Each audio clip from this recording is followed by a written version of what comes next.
Radio One, musique, info et vous sur le www.r1.mu.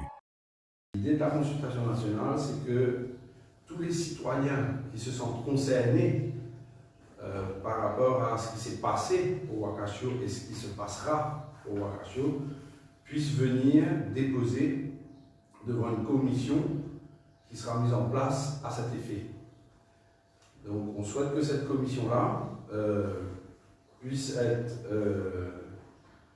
organisée par un board, un panel indépendant, que les personnalités qui siègent sur ce panel-là ne soient pas les ministres, ou on souhaite que ce panel-là soit chair par des gens indépendants.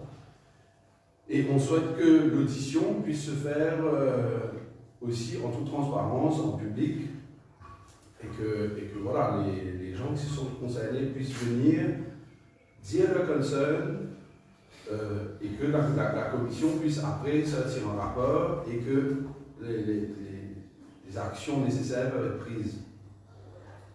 Donc on imagine qu'il y aura différents concerns qui vont être déposés devant cette commission-là par rapport à ce qui s'est passé et par rapport à ce qui doit se passer et par rapport à ce qui se passe.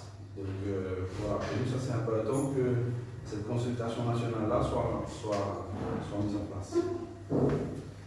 On a aussi formulé une seconde demande, c'est que tout ce qui se passe au niveau du National Crisis Committee devrait pouvoir être aussi transparent. Donc on demande à ce que les minutes devraient être publiés dans le domaine public.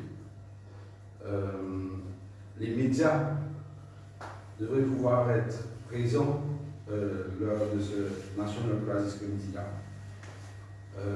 Il aurait dû avoir plus de représentants de la société civile.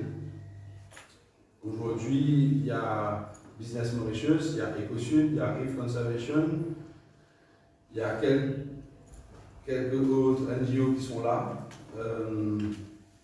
mais il n'y a pas la présence des syndicats, il n'y a pas la présence de différents mouvements ou de différentes composantes de la société civile. Et on pense que ce National Crisis Committee aurait vraiment dû pouvoir accueillir d'autres composantes.